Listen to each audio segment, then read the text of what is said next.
তোর এই মিষ্টি আমি কুকুর বিড়াল দিয়ে খাবো। কি ব্যাপার মা, তোরা এতগুলো টাকা কোথায় পেলি? বাবা, এই টাকা আমি এনেছি। আপনি যখন আমাদেরকে ফোন করে জরুরিভাবে আসতে বললেন, আমি তখনই বুঝতে পেরেছিলাম যে এই বাড়িটার বন্ধক ছাড়ানোর জন্য আপনার টাকার প্রয়োজন। বাবা, আমি না আপনাকে আমার নিজের বাবার মতোই ভালোবাসি। আমি আমার বাবার সাথে আপনাকে কখনোই তুলনা করিনি। আর আপনি কিনা আপনার দুই সন্তানের মধ্যে এভাবে ভেদাভেদ করেন। আচ্ছা বাবা, আপনি আমাকে একটা কথা বলেন তো, আপনার এই দুই মেয়ে, ওরা তো একই মায়ের পেটের সন্তান, তাহলে আপনি আপনার দুই মেয়ের মধ্যে এত ভেদাভেদ কেন করেন? শুধু আমি গরিব বলে আমরা যখনই আপনার বাড়িতে আসতাম, আপনি আপনার ছোট মেয়ে জামাইকে ভালো ভালো খাবার খেতে দিতেন, ভালো জিনিসগুলো তাকে খেতে দিতেন, আর আমাকে শুধু বেঁচে যাওয়া খাবারগুলো দিতেন, কত কথা শোনাতেন।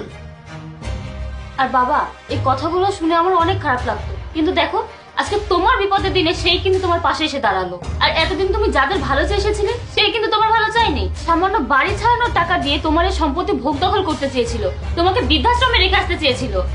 কিন্তু মা, তোরা এতগুলো টাকা কোথায় পেয়েছিস? আর যখনই তোমার বড় জামাই সমস্ত কথা শুনতে পারে, ও তখনই লোক ঠিক করে তার ভিটা মাটি বিক্রি করে তোমার জন্য এই টাকাগুলো এনেছে। বাবা, ও তোমাকে নিজের বাবার মতো ভালোবাসে। ও আমাকে বলে যে আমি তো ছোটবেলায় বাবাকে হারিয়েছি, তাই তোমার বাবাই তো আমার বাবা। তাই তোমার বাবার বিপদের দিনে আমি সন্তান হিসেবে আমার যা যা করণীয় আমি তাই করব। যাই হোক, এসব বলে আর কি লাভ, আমরা আসি তাহলে। দাঁড়া মা,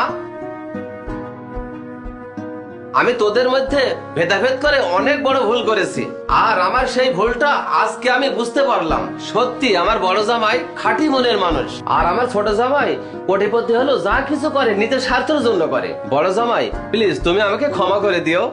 না না বাবা, আপনি বড় হয়ে আমার কাছে ক্ষমা চাইবেন না। বাবারা কখনো সন্তানের কাছে ক্ষমা চায় না। আপনি হয়তো আমাকে আপনার নিজের সন্তান মনে করেন না। আমি ছোটবেলায় আমার বাবাকে হারিয়েছি, আমি অনেক কষ্টে বড় হয়েছি।